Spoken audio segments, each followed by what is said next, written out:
one night, Saturday night, right? 22 years old, looking cute, right? Feeling good. That was probably the worst mistake of my entire life. My friends and I decided to head out, which we did. On the way back, it was dark and drizzling, and I was at the wheel. A car skidded into our lane, and immediately I lost control of the steering wheel. Yeah. The last thing I remembered was the car rolling over and over and over, and next thing you know, I was ejected from the windshield. I landed about 50 feet away. The last thing I remembered was laying on the wet ground with this bright light above me. I could hear my friends and strangers running up and screaming, "Oh my God, Susan, are you okay?" For the life of me, I wanted to answer. I couldn't speak. I couldn't move. I couldn't even signal anyone with my eyes that I was okay, although I knew something was seriously wrong. That was supposed to be my most painful moments in life. But ironically, I didn't feel a thing. I couldn't feel anything. I was completely numb. I spent countless hours asking, why me? Why me? What did I ever do to deserve this? I'm not a bad person. Life is so unfair. I started becoming angry, depressed, bitter, so confused. I started losing all faith and, to be completely honest, my will to live.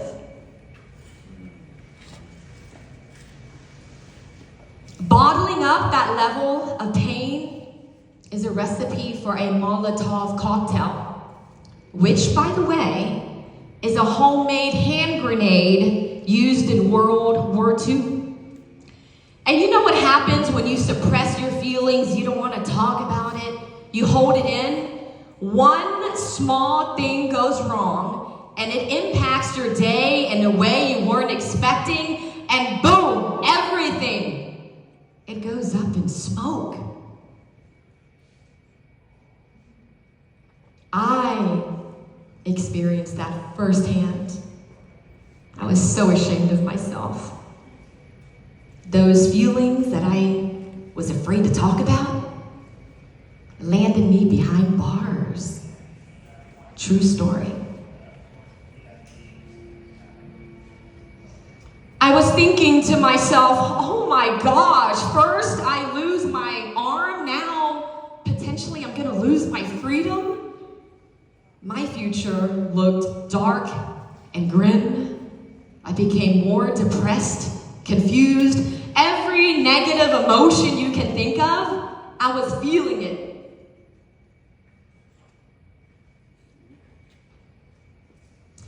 I avoided being vulnerable at all costs.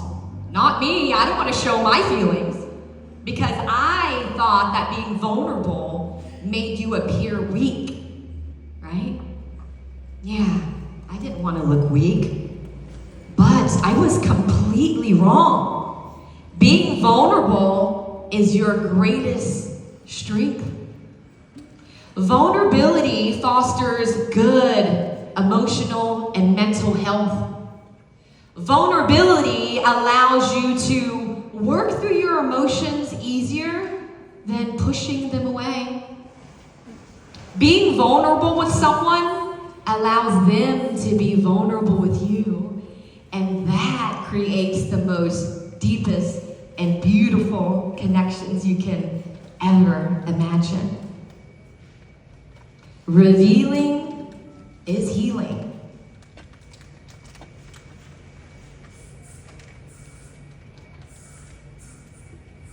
If you don't give your pain the attention it needs, it will continue to return for resolution. Yes, it will. I learned this the hard way as well. For instance, landing myself behind bars, yeah, that was horrible, super shameful, very embarrassed and humiliated. I was speaking in a very toxic way. I was losing people around me. I was creating some very bad habits just so I can numb the pain and escape reality. So we must confront our pain. We must recognize it because it will return for resolution in many, many ways. So now we have an exercise by the name of Scar Wars. I'm going to ask that you pick a partner, you spread your legs, you walk out there. I'm going to give you guys about